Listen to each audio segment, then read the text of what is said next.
25শে ফেব্রুয়ারি ভারতের প্রধানমন্ত্রী শ্রী নরেন্দ্র মোদী তিনি ইসরায়েল সফর করে গণহত্যাকারী ইসরায়েলি পৈশাচিক প্রধানমন্ত্রী যার নামে আইসিসি ইন্টারন্যাশনাল ক্রিমিনাল কোর্ট এই রক্তপিপাসু বেঞ্জামিন নেতানিয়াহুর নামে যখন অ্যারেস্ট ওয়ারেন্ট জারি করে রেখেছে, সেই যুদ্ধ অপরাধী যার গায়ে গাজার নিরীহ শিশু নারী পুরুষের রক্ত লেপ্টে আছে, সেই বেঞ্জামিন নেতানিয়াহুর সঙ্গে হাত মিলিয়েছেন ভারতের প্রধানমন্ত্রী শ্রী নরেন্দ্র মোদী।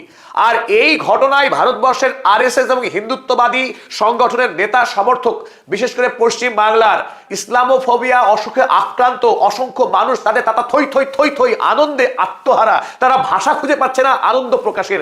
ইসরায়েল রাষ্ট্রে পৌঁছে গেছে ভারতবর্ষের প্রধানমন্ত্রী, এর মহাকাশে পৌঁছে যাওয়ার মতো মহাকাণ্ড ঘটিয়েছেন তার হিন্দু হৃদয় সম্রাট নরেন্দ্র মোদী। এ কত গর্বের ব্যাপার যে তিনি ইসরায়েল সফর করেছেন। ইসরায়েল এমন একটা রাষ্ট্র যেখানে পৃথিবীর কোনো মানুষ যাওয়ার সাহসী করে না, সেখানে বাহাদুর প্রধানমন্ত্রী নরেন্দ্র মোদী সোজা জাহাজ নিয়ে চলে গেছেন। আর এই আনন্দে এখন সোশ্যাল মিডিয়া 6 লাখ। দেখুন, আমাদের 56 ইঞ্চি বুকের ছাতি নিয়ে নরেন্দ্র মোদী ইসরায়েল সফর করেছে। মুসলিম রাষ্ট্রগুলোকে এবার চরম শিক্ষা দেবে নরেন্দ্র মোদী। পাকিস্তান জব্দ হয়েছে, এবার জব্দ হবে আরব রাষ্ট্রগুলো। তুরস্কের খুব বাড় বেড়েছে, তুরস্ককে আর সৌদি আরবকে দাঁড় টাইট করার জন্য এবার পৌঁছে গেছেন নরেন্দ্র মোদী। স্বাভাবিকভাবেই বেজায় খুশি ভারতবর্ষের অসুস্থ জনগোষ্ঠী। এখন প্রশ্ন হলো, নরেন্দ্র মোদী কোন বাঘ মারলেন? ভারতবর্ষের সম্মান নিয়ে তিনি চিনিমিনি খেললেন, নাকি ভারতবর্ষকে বিরাট গৌরবান্বিত করলেন? চলুন বুঝে নেওয়ার চেষ্টা করি নরেন্দ্র মোদীর এই ইসরায়েল সফর ভারতবর্ষের জন্য ঠিক কতখানি লাভের না কতখানি লজ্জা। প্রথমে আমরা জানি রাখি, এই মুহূর্তে ভারতবর্ষের প্রধানমন্ত্রী শ্রী নরেন্দ্র মোদীর ইসরায়েল সফরের বিশেষ কোনো প্রয়োজন ছিল না যদি না এপস্টিন ফাইলে শ্রী নরেন্দ্র মোদীর নাম প্রকাশ না হতো। সেই কথাই স্মরণ করিয়েছেন ভারতবর্ষের বিরোধী দলনেতা শ্রী রাহুল গান্ধী। শ্রী রাহুল গান্ধী স্পষ্ট বলেছেন, Narendra Modi has sold Hindustan into the hands of America to save his image and political future. Narendra Modi ভারতবর্ষকে আমেরিকার হাতে বিক্রি করে দিয়েছে কেবলমাত্র তার নিজস্ব ভাবমূর্তি রক্ষা করা এবং তার রাজনৈতিক ভাগ্যকে স্থির করা। এই দুটি কারণে ব্ল্যাকমেইলের হাত থেকে বাঁচানো, নিজস্ব ইমেজকে বাঁচানো এবং আমেরিকা এবং ইসরায়েলের কাছ থেকে ব্ল্যাকমেইলের হাত থেকে বাঁচার জন্য তিনি ভারতবর্ষ বিক্রি করলেন। এক গর্হিত অপরাধ রাহুল গান্ধীর মতে। এই বিদেশ সফরে ভারতবর্ষের দেশের মানুষের বিশেষ কোনো লাভ হয়নি শ্রী নরেন্দ্র মোদীর ব্যক্তিগত এবং গৌতম আদানির লাভ ছাড়া। কিন্তু এই বিদেশ সফরটাকে ভারতীয় মিডিয়া এমন ভাবে হাইপ করছেন, এমন তোল্লা দিচ্ছেন যেন শ্রী নরেন্দ্র মোদী সত্যি সত্যিই কোন এক অসাধ্য সাধন করে ফেলেছেন। তা প্রথমেই আমরা একথা সবাই জানি যে বেঞ্জামিন নেতানিয়াহুর রাষ্ট্র ইসরায়েল, সেই রাষ্ট্র থেকে এখন পৃথিবীর অধিকাংশ রাষ্ট্র মুখ ফিরিয়ে নিয়েছে। 122টি দেশ, ইউরোপ, আফ্রিকা এবং আমেরিকা মহাদেশ মিলিয়ে, যারা এই মুহূর্তে ইসরায়েলের সঙ্গে কোনো রকম সম্পর্ক রাখতে চাইছে না। এমনকি এই রক্তপিপাসু রাষ্ট্রনেতা যদি এই আইসিসির সদস্যভুক্ত রাষ্ট্রগুলিকে ভ্রমণ করে, সঙ্গে সঙ্গে তাকে অ্যারেস্ট করা হবে। এই যুদ্ধ অপরাধী রক্তপিপাসু নেতার সঙ্গে হাত মিলিয়েছে ভারতের প্রধানমন্ত্রী। এ কত গর্বের ব্যাপার। এতদিন ধরে ভারতবর্ষ যখন প্যালেস্টাইনের মানুষের আত্মনিয়ন্ত্রণের অধিকার, তাদের দেশ যেভাবে ইসরায়েল বর্বরচিত কায়দায় বলপূর্বক দখল করে নিয়েছে, তাদেরকে দেশ থেকে বিতাড়িত করেছে, তাদেরকে খুন করেছে, তার বিরুদ্ধে জাতিসংঘে ধারাবাহিক কথা বলেছে ভারতবর্ষ ফিলিস্তিনিদের আত্মনিয়ন্ত্রণের অধিকারের কথা স্বীকার করে এসেছে, দ্বিরাষ্ট্রিক সমস্যার সমাধানের কথা বলেছে। সেই ভারতবর্ষকে আজ 180 ডিগ্রি বিদেশ নীতিকে বদলে কেবলমাত্র আমেরিকার সন্তুষ্টি লাভের জন্য এবং গৌতম আদানির বাণিজ্যিক স্বার্থ সুরক্ষা করার লক্ষ্য নিয়েই আজ ভারতের প্রধানমন্ত্রী নরেন্দ্র মোদী পিঠ চাপড়াচ্ছেন আন্তর্জাতিক যুদ্ধ অপরাধী বেঞ্জামিন নেতানিয়াহুর। আর এই দৃশ্যে অত্যন্ত বেদনাদায়ক যে ভারতবর্ষের বড় অংশের মানুষ তারা মনে করছেন এটা নরেন্দ্র মোদীর সঠিক কাজ, কারণ তিনি ভারতবর্ষের স্বার্থ দেখছেন। খুব মজার বিষয়, যারা ধর্মান্ধ, যারা আজ বিপথে চালিত ভারতবর্ষের সেই বিপুল অংশের জনতা, তারা মনে করে গৌতম আদানির সম্পত্তি বাড়লে তারও নাকি ব্যাংকের অ্যাকাউন্টে টাকা বেড়ে যায়। গৌতম আদানির লাভ হলে এই সমস্ত অসুস্থ মানুষ তারা মনে করে তারা জয়ী হচ্ছে। পাকিস্তানের বিরুদ্ধে লড়াই করতে মোদী শক্তিশালী জোট তৈরি করছেন। এই সমস্ত হীনমন্যতার অসুস্থতা যারা আজও পাকিস্তানকে একমাত্র বিদেশ নীতির পররাষ্ট্র বলে মনে করে। পাকিস্তান একটি ভুল পথে যাওয়া রাষ্ট্র, পাকিস্তান একটি পঙ্গু রাষ্ট্র, যে রাষ্ট্রের কোনো সুস্থ বিদেশ নীতি নেই। সেই রাষ্ট্রের সঙ্গে প্রতিযোগিতা করতে গিয়ে হাত মেলাতে হবে যুদ্ধ অপরাধীর সঙ্গে। সত্যকে ত্যাগ করে, ভারতবর্ষের প্রাচীন সত্য সত্যমব জয়তে, সত্যকে গঙ্গায় জলাঞ্জলি দিয়ে একজন গণহত্যাকারীকে এইভাবে সংবর্ধনা দিতে হবে। সেই দেশের পার্লামেন্টে দাঁড়িয়ে এত ঝুড়ি মিথ্যা কথা বলবেন নরেন্দ্র মোদী। তিনি বলছেন, no cause can justify the murder of civilians. তিনি বললেন কোনো অবস্থাতেই সাধারণ নাগরিকের মৃত্যুকে সমর্থন করা যায় না। বাহ, বড়িয়া, অসাধারণ। 7 অক্টোবরে কথা বলছেন শ্রী নরেন্দ্র মোদী, দারুণ। 7 অক্টোবরে হামাস আক্রমণ করেছিল ইসরায়েলকে, নিঃসন্দেহে ঘৃণ্য কার্যকলাপ।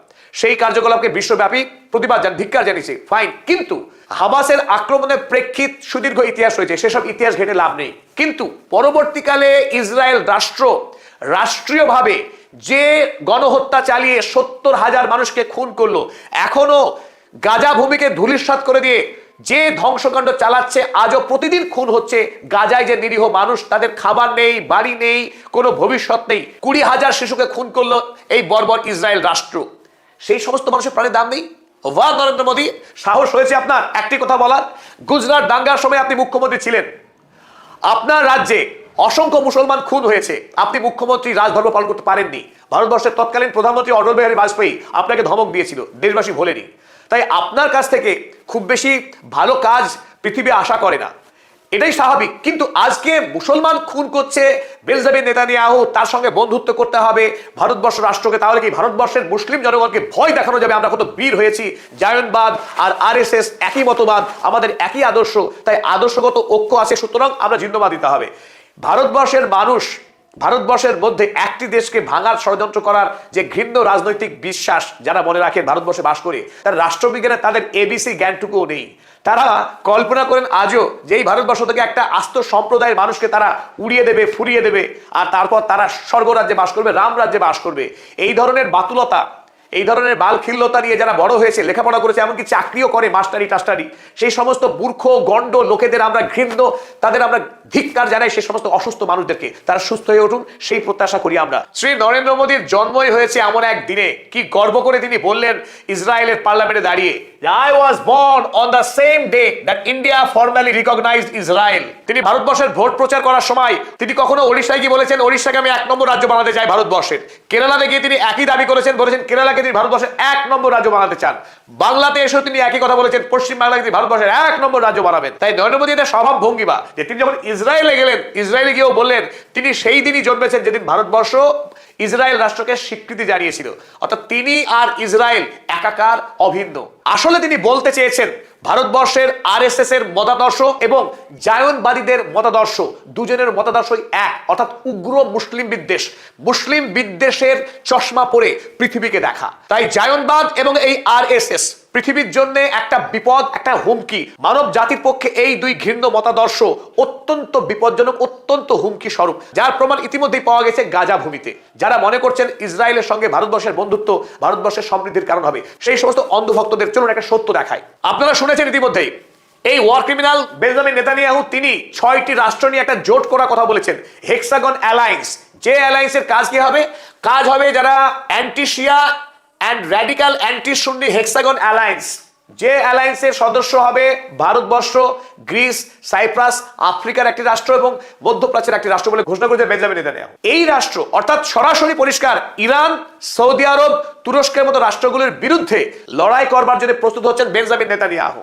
আর সেই বেঞ্জামিন নেতানিয়াহুর পাতা ফাঁদে পা দিচ্ছেন ভারতবর্ষের প্রধানমন্ত্রী নরেন্দ্র মোদী। কিন্তু এখানেই মূল কথা জানা উচিত যে ভারতবর্ষের ভাগ্য লুকিয়ে আছে মধ্যপ্রাচ্যে। মধ্যপ্রাচ্য ছাড়া, সৌদি আরব ছাড়া, ইউএই ছাড়া, কাতার ছাড়া ভারতবর্ষের ভবিষ্যৎ অন্ধকার। কেন? শুধুই কি জ্বালানি, খনিজ তেলের একমাত্র সাপ্লায়ার সৌদি আরব। এখনো পর্যন্ত রাশিয়ায় তেল কেনার সাহস ভারতের নেই, নরেন্দ্র মোদীর নেই, সে কথা আমরা সকলেই জানি। আমেরিকা যুক্তরাষ্ট্র না চাইলে ভারতবর্ষ কোনোভাবেই রাশিয়ার কাছ থেকে তেল কেনার হিম্মত নেই। তাহলে তেল কিনবে কোত্থেকে? সৌদি আরবের কাছ থেকে। আর সেই সৌদি আরব তেলের কথা বাদই দিলাম, না হয় অন্য কোনো জাদু দিয়ে বেঞ্জামিন নেতানিয়াহু নিয়ে আসবেন, কোথা থেকে ভারতকে দিয়ে দেবেন বন্ধুত্বের খাতিরে, ফাইন, বিশ্বাস করে নিলাম। কিন্তু সৌদি আরবে, কাতারে, ইউএইতে ভারতবর্ষে যে 90 লক্ষ মানুষ কাজ করে খায়, পেটের ভাত যে দেশে কাজ করে হয়, সেই আরব থেকে যদি লাথি খেয়ে ভারতীয়রা বিতাড়িত হন, তাহলে কি হবে? যে 90 লাখ মানুষ এই আরব দেশ থেকে 4,17,843.9 কোটি 2024 সালে এই বিপুল অঙ্কের টাকা ভারতবর্ষে এসছে আরব থেকে। ভারতবর্ষের যে মানুষেরা কাজ করেন আরব দেশে, তারা কারা? সবাই তারা মুসলিম। আপনি ভাবের ঘরে চুরি করছেন। আরব দুনিয়ায় যারা কাজ করেন তাদের 80% মানুষই হিন্দু সম্প্রদায়ের মানুষ, তারা কাজ করে খায় আরব দেশে। যখন ভারতবর্ষ ফাঁদে পা দিচ্ছে বেঞ্জামিন নেতানিয়াহু, অর্থাৎ যখন অ্যান্টি শিয়া অ্যান্টি সুন্নি অ্যালায়েন্সের সদস্যপদ নিচ্ছেন, যার কথা এখনো অস্বীকার করেননি নরেন্দ্র মোদী, যদি সৌদি আরবের বিরুদ্ধে কাতারের বিরুদ্ধে অ্যালায়েন্সে ভারত মেম্বারশিপ গ্রহণ করে, ভারতবর্ষের মানুষকে নিশ্চয়ই সৌদি আরব স্বাগত জানাবে না, নিশ্চয়ই ভারতবর্ষের পাসপোর্ট আরব দেশ থেকে ব্যান হবে। এবং আরো গুরুত্বপূর্ণ দেখুন, ভারতবর্ষের সঙ্গে মধ্যপ্রাচ্যের যে বাণিজ্য, বাৎসরিক বাণিজ্যের পরিমাণ 17 লক্ষ কোটি টাকা।